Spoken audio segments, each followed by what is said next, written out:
Saudações a todos. Saudações.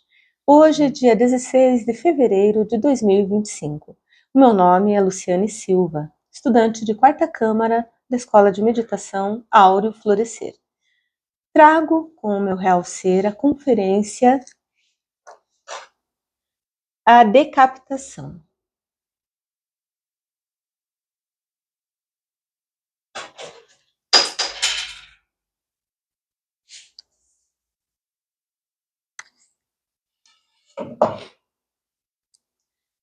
O quanto conhecemos sobre os nossos sentimentos, nossas emoções e reações? Os acontecimentos, bons ou ruins, vão e vêm. Nada fica parado. O universo do qual fazemos parte é constante movimento.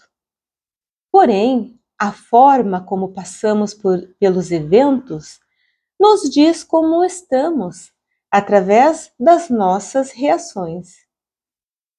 Enquanto tivermos em nossa psique elementos nocivos, os defeitos psicológicos, certos acontecimentos irão se repetir, até que enfrentemos e estes obstáculos sejam eliminados do nosso caminho.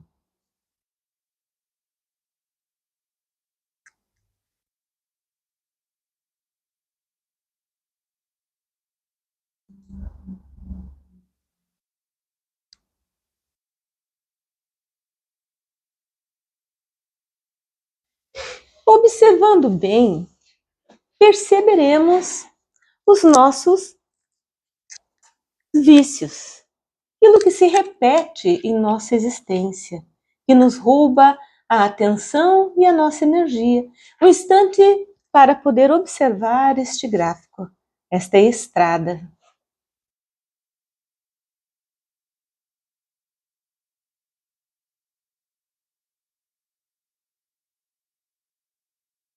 Observando bem, perceberemos o orgulhoso, o mentiroso, o luxurioso, o cobiçoso, o guloso, o preguiçoso, o raivoso, o rancoroso e outros esperando ou criando a oportunidade para se manifestarem.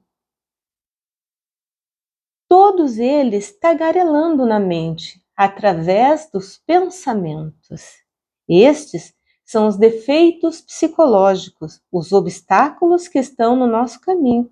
Se são ignorados, tropeça-se neles e cai. Se são desviados, se apresentam maiores lá na frente. Então, observamos aqui no gráfico todos essas cabeças representando os nossos defeitos. Pensamos, muitas vezes, estar caminhando muito bem na nossa existência. Porém, se observarmos bem, veremos cada um dos defeitos que nos atrapalha, que nos impede de ir adiante, que nos deixa parados no mesmo lugar e, muitas vezes, que nos faz retroceder. Eles podem ser eliminados com o trabalho de morte dos defeitos psicológicos, que será explanado logo mais. As adversidades pelas quais uma pessoa passa permite que ela possa conhecer a si mesma, conhecer a natureza das suas ações, para onde vai a atenção. Se são aproveitados para o trabalho íntimo, os acontecimentos bons ou ruins nos dão movimento, impulso para mudar a forma de existir, a forma de agir, a forma de pensar, a forma de falar, a nossa conduta. Essa transformação é revolucionária quando a pessoa aceita trabalhar espiritualmente sobre si mesma. Então, se faz necessário a autoobservação e a observação do ambiente que nos cerca. As amizades, o trabalho, os estudos, a família, os locais onde frequentamos.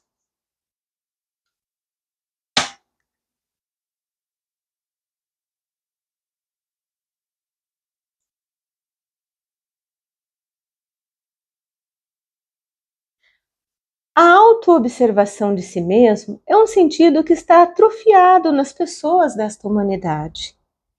Atrofia é falta de movimento. Se deixarmos de mover uma perna por um período, será necessário exercícios para que ela volte ao seu movimento. Este exemplo nos ilustra que a autoobservação de si mesmo é um exercício contínuo e crescente e que necessita de atenção, vontade em perceber que cada reação egóica possui determinado cheiro, sabor, canção psicológica. O que é uma canção psicológica? É aquele conjunto de versos que a pessoa fala e repete sobre seu sofrimento, sobre determinado assunto, e fala para uma pessoa e fala para outra, algo que já foi até desgastado pelo tempo, mas que a pessoa continua falando.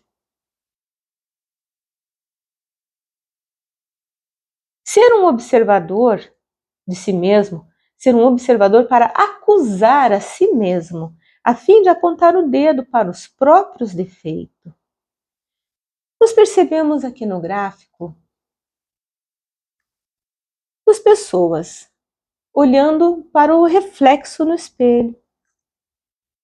Porém, esta primeira aqui representa aqui uma pessoa se admirando, se iludindo. Se iludindo porque ela está deixando de perceber que ela tem defeitos. Ela está aceitando todas as suas ações, ela está aceitando que é bom tudo que ela faz, tudo que ela pensa.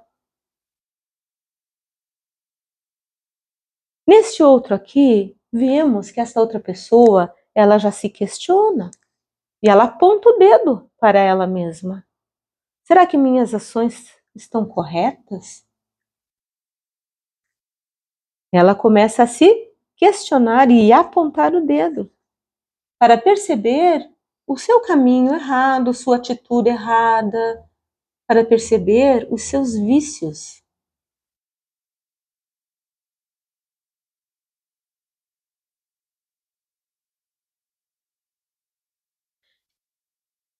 Prestar atenção nos pensamentos, nos lugares por onde viaja a mente, nas frases repetitivas, nos fascínios, sejam eles bons ou ruins. Uma pessoa pode se fascinar porque algo maravilhoso aconteceu em sua vida e isso lhe roubar a atenção, retirar o seu foco. E ela também pode estar fascinada por algo muito ruim que lhe aconteceu. Isso também irá tirar-lhe a atenção, irá tirar-lhe o foco. O fascínio é a mente sonhando. Antes de uma pessoa agredir a outra, ela pensou. Ela até pode ter se imaginado agredindo a outra verbalmente. Ela gerou dentro dela uma emoção baixa de violência, que resultou numa ação de violência. Antes de uma pessoa comer de forma errada, ela pensou em sabores e até degustou mentalmente. A atenção é o lugar onde estamos, onde nos posicionamos psicologicamente, emocionalmente, mentalmente. A atenção precede a emoção e a ação. Se ela é egóica, as ações serão egóicas. Se ela é divina, as ações também serão divinas. Então, como foi falado aqui, né, quando uma pessoa agride outra pessoa, seja verbalmente, seja fisicamente, primeiro ela pensou e alimentou em sua mente e gerou emoções pesadas que resultaram em palavras pesadas, em agressão. Então, esse é um exemplo de atenção voltada para o ego, para o defeito psicológico. Porém, se a pessoa antes ela tem uma constante oração interna de estar com sua mãe divina, de observar o céu, de ter o olhar para Deus, é uma pessoa que irá alimentar emoções boas, emoções suaves e leves, resultará em canções, resultará em gentileza, em amor. O exercício da autoobservação contínua nos permite observar nossos próprios delitos.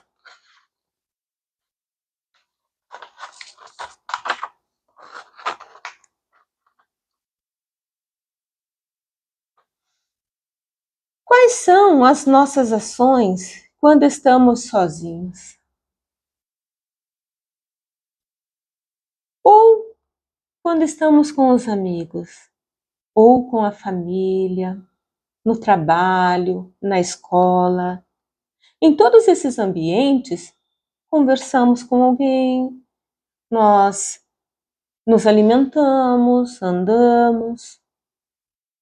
Porém, será que para as mesmas circunstâncias temos as mesmas ações em todos esses ambientes para com as pessoas?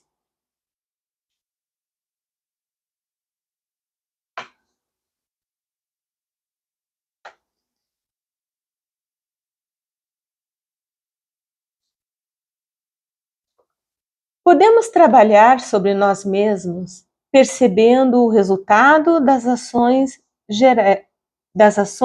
perante as situações. Por exemplo, quanto aos gestos, os olhares de descasos, olhares que condenam, gestos ríspidos. Cada ação esconde a reação de um tipo de defeito que podemos investigar.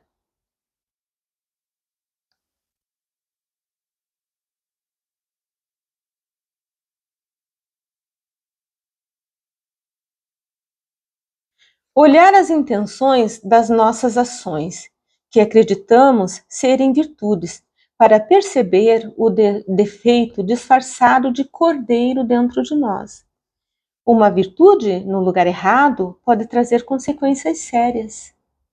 Então percebam que dentro de nós podemos estudar os nossos defeitos e estudar as nossas virtudes, para perceber aqueles defeitos que estão disfarçados de virtudes. Por exemplo, um bandido que entra numa casa, que começa a agredir os filhos. Os pais não vão receber esses bandidos com cortesia, não vão estar pacíficos diante dessa situação. Com certeza, eles irão eles irão retirar esses bandidos ali. Eles irão tomar ação. Outro exemplo, ajudar com dinheiro uma pessoa na rua, você sabe que ela vai comprar ali algo nocivo para ela. Tem várias formas que podemos ajudar as pessoas. Então, investigar as virtudes para ver quais delas realmente são virtudes e onde está o defeito vestido de cordeiro.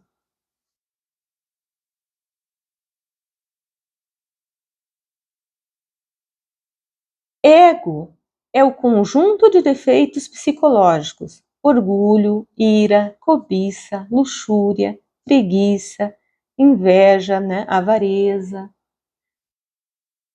A adoração a esses defeitos recebe o nome de egoísmo. Também são chamados de os 7 pecados capitais. Cada um deles se desdobra em muitos outros, com aparência diferente, mas sendo o mesmo defeito. Por exemplo, a pessoa pode ter cobiça por dinheiro, por status, por grau espiritual, por títulos acadêmicos. São variantes do defeito da cobiça. Cada defeito psicológico tem suas variações. Assim, esses elementos psicológicos se tornam em muitos dentro de nós, agindo na mente, deixando ela agitada, fazendo com que a pessoa exista de forma inconsciente. Então, aqui nós percebemos as muitas cabeças. São esses defeitos, esses 7 pecados capitais e seus desdobramentos, suas variações. Cada um deles tagarelando e deixando a mente agitada.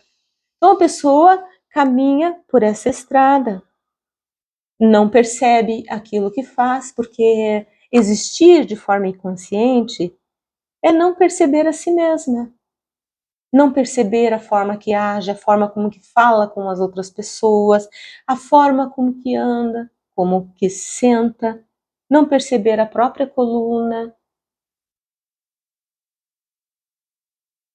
Viver inconscientemente é tropeçar nesses defeitos psicológicos.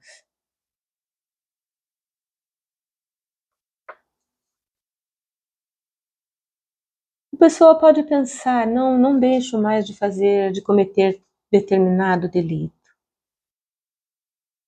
Porém, ela não eliminou.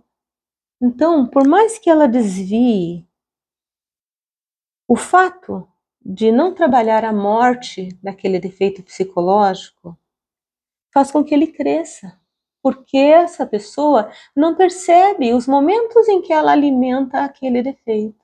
Então ela vai encontrar os mesmos defeitos maiores lá na frente, bem mais difícil de desviar, tropeçando neles e caindo. A palavra capital, em latim, vem de capitalis. É relativa à cabeça. Significa aquele que manda, ou o primeiro a mandar. Quando permitimos que esses defeitos psicológicos, os 7 pecados capitais, atuem em nossa psique, entregamos a eles nossa energia e comando. Somos como marionetes conduzidas por esses defeitos. Cada defeito é uma cabeça que quer mandar dentro de nós. Assim cometemos o ego, cometemos a gula, depois vem a preguiça, depois vem a ira, aí vem a autoconsideração, que é outra face do defeito do orgulho, a, a piedade de si mesmo. Outro ponto em que podemos nos auto-observar é quanto aos horários que certos defeitos costumam atuar, para sermos vigilantes. Os defeitos psicológicos foram criados através da inconsciência, da expulsão do Cristo. A humanidade se afastou da presença de Deus ao derramar o sêmen, milhares de anos atrás. O que só vem trazendo esquecimento de quem realmente somos, dor e sofrimento a muitas existências. A humanidade derramou e continua derramando, enquanto ela não tome consciência deste ato, ela adormece sua mente e se afasta do Criador.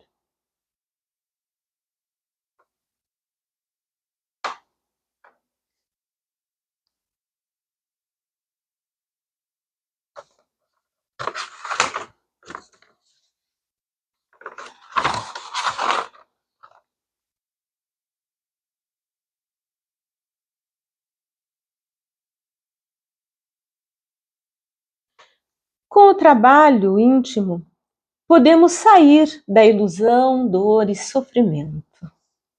Quando percebemos um defeito psicológico agindo em nós, nos percebemos, retomamos a atenção. A atenção para o que estamos fazendo, a atenção para para a Mãe Divina, para Deus dentro de nós. A Mãe Divina é Deus dentro de nós, é o fogo de Deus dentro de nós, que irá eliminar esses defeitos. Mas primeiro precisamos perceber, precisamos retomar a atenção, a recordação íntima, e aí pedir à Mãe Divina que nos separe do defeito e elimine. Nós pedimos à Mãe Divina em verbo silencioso. Realizamos a seguinte petição: Mãe Divina, elimine este defeito. Mãe Divina, elimine este defeito. Assim, os defeitos serão eliminados gradualmente. Quanto mais nos dedicamos a nos perceber, melhor será a nossa observação. Poderemos perceber o defeito agindo já no início. Então, se percebemos que o defeito psicológico age em nossa psique em determinadas ocasiões, em determinados horários, nós podemos perceber como fica o nosso corpo, a nossa mente, cada parte do nosso corpo, a respiração, os nossos gestos, para poder identificar o defeito psicológico já no seu início.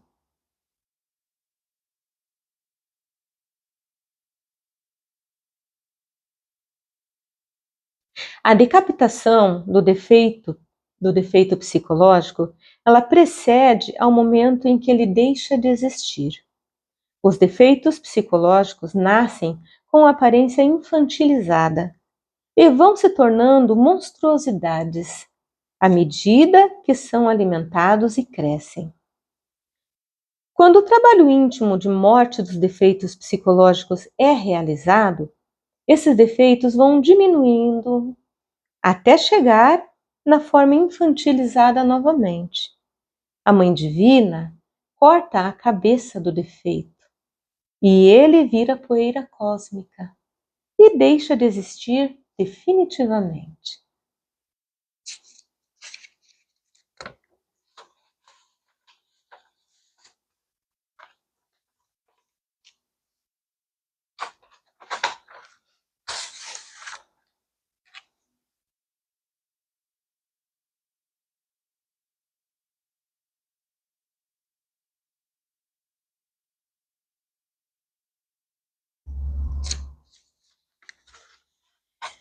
Este é um trabalho longo. A nossa vida, ela tem intervalo de existências. Este é um trabalho de muitas existências. Conforme o defeito vai enfraquecendo e morrendo, as virtudes do real ser vão se manifestando. Vai se manifestando a diligência, o amor, a temperança, a castidade, a honestidade, a gentileza. Eles vão se manifestando o querer o bem alheio, a humildade. O real ser é o nosso Deus interior. Na nossa real essência, à medida que o trabalho íntimo cresce dentro de nós, cresce também essa relação de poder se recordar, amar, sentir, conhecer, estar na presença do real ser.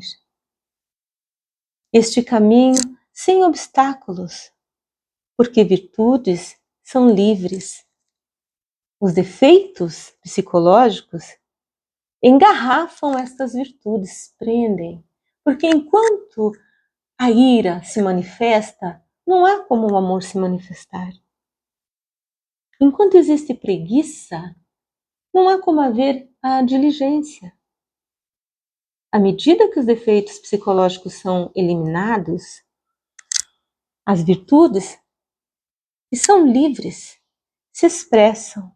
Este é um caminho leve, um caminho de amor. O amor é a essência de todas essas virtudes juntas.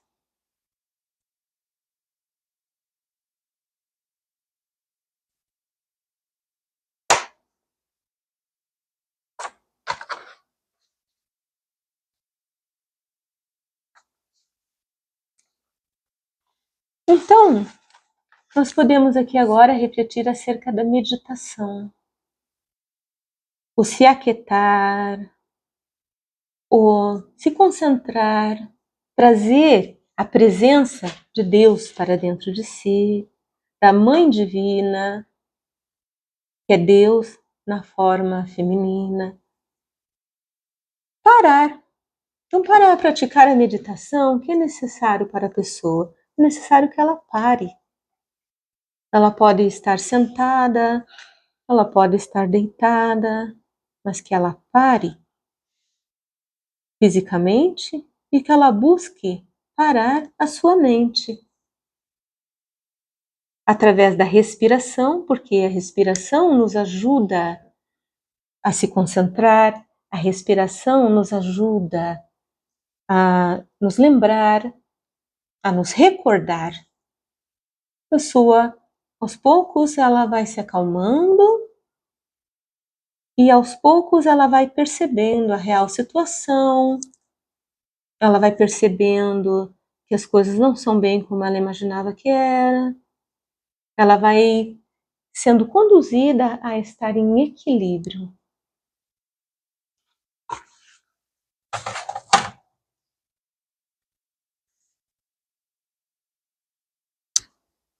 Aqui na Escola Templo Áureo Florescer, nós meditamos, utilizamos em nossas meditações a medicina da sagrada ayahuasca. A ayahuasca é a união do vegetal, de chacrona e jacube. É um casamento da natureza e é uma energia crística da natureza, que gentilmente, amorosamente, a Mãe Divina, o Criador, entrega a nós para ser um auxílio a nós.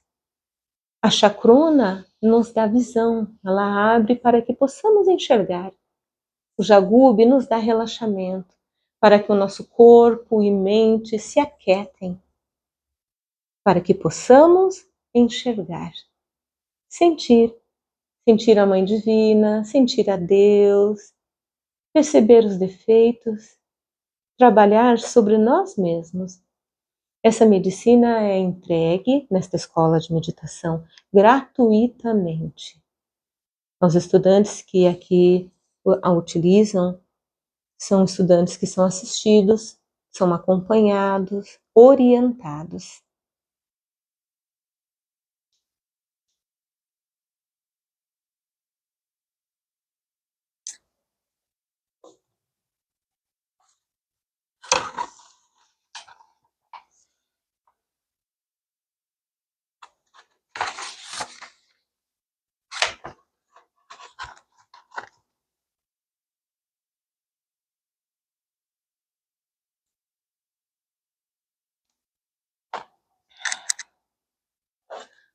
Um instante de atenção a este gráfico.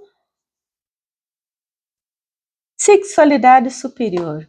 Segundo fator de revolução da consciência. O primeiro fator de revolução da consciência foi o que foi explanado agora há pouco, que é o primeiro, que é a morte dos defeitos psicológicos. Aqui, sexualidade superior. A sexualidade superior é a união sexual do esposo e esposa, homem e mulher, sem o derrame do sêmen. Durante o ato sexual, o casal transmuta as energias sexuais através da respiração profunda, conduzindo a energia pela coluna vertebral, desde a base até o cérebro, iluminando a coluna até o cérebro e indo ao coração. para, a partir dele, iluminar todo o corpo. O casal se une sexualmente, emocionalmente, mentalmente, espiritualmente. A saúde é renovada, as emoções são purificadas. Assim se conhecem mais e melhor.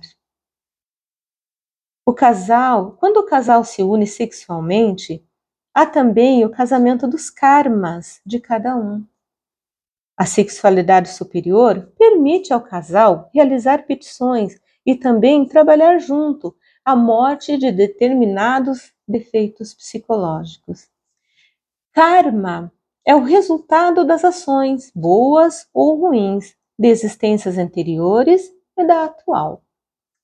Dharma é a missão espiritual de cada pessoa. Observar o cônjuge é observar a si mesmo também, para eliminar as muitas faces egóicas e fazer a petição à Mãe Divina que elimine o defeito. Assim, esposo e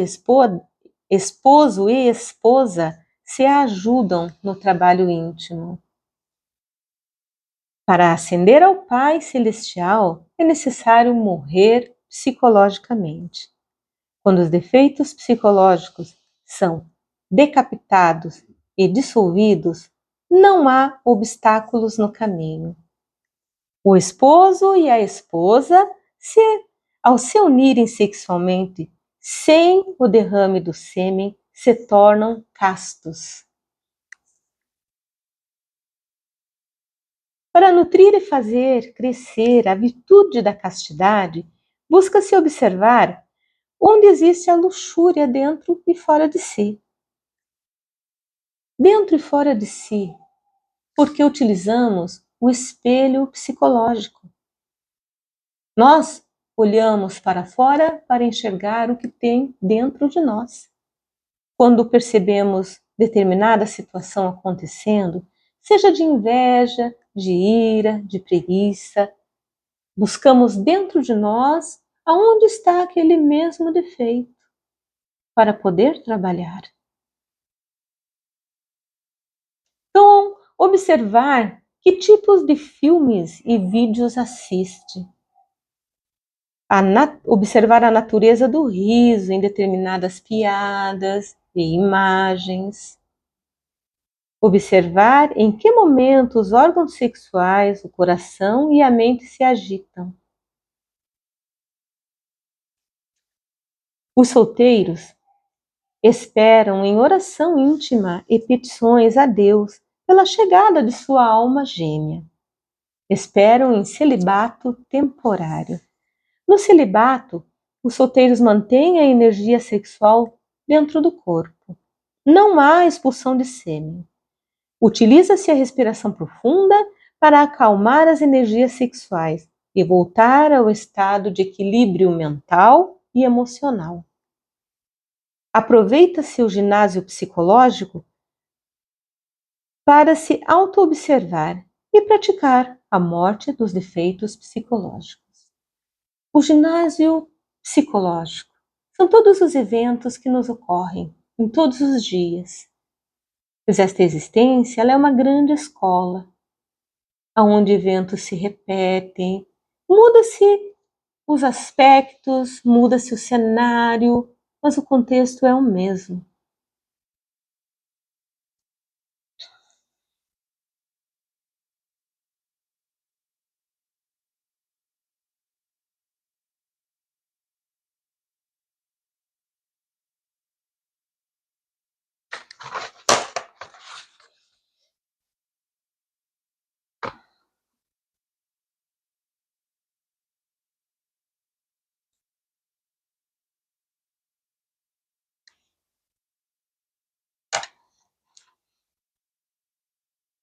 Todos esses conhecimentos explanados aqui, a morte dos defeitos psicológicos, a sexualidade superior, são fatores de revolução da consciência.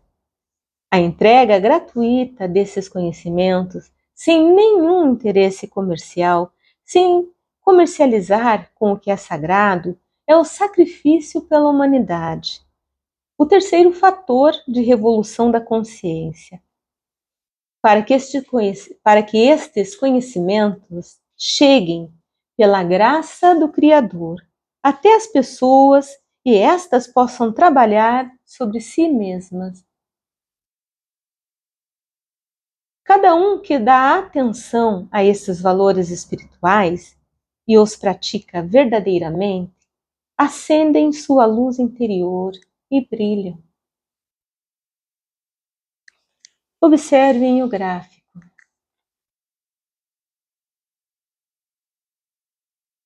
O conhecimento do Criador sendo entregue à humanidade, para que possam brilhar,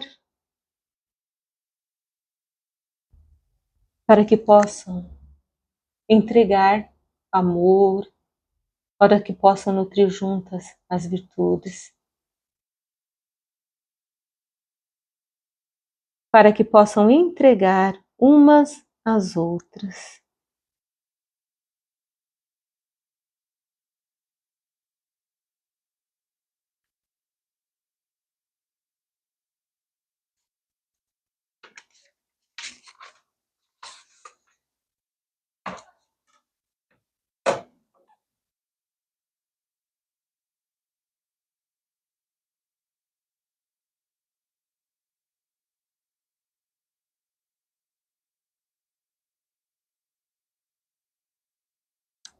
Como prática para esta conferência, iremos realizar a respiração profunda.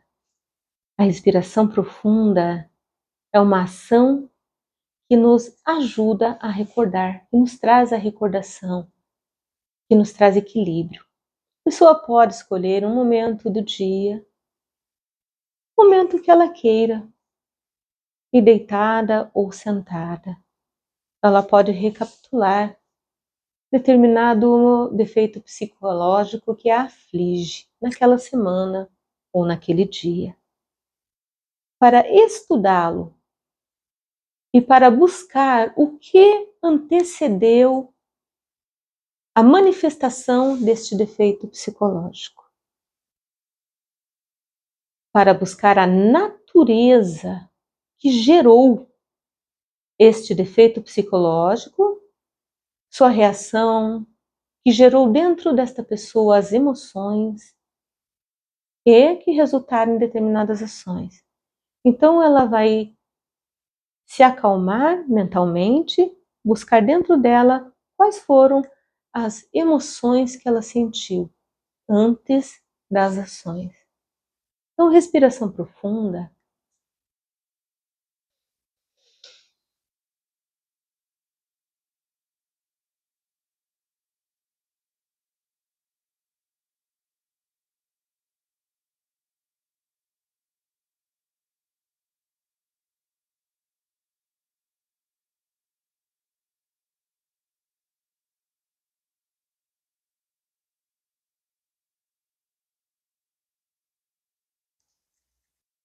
Entrego esta conferência com o Real Ser e agradeço a Deus. E que esta conferência seja luz para todos aqueles que assistirem pelo YouTube. Grata. Todo aplauso seja para o Real Ser, Deus interior, jamais para a personalidade.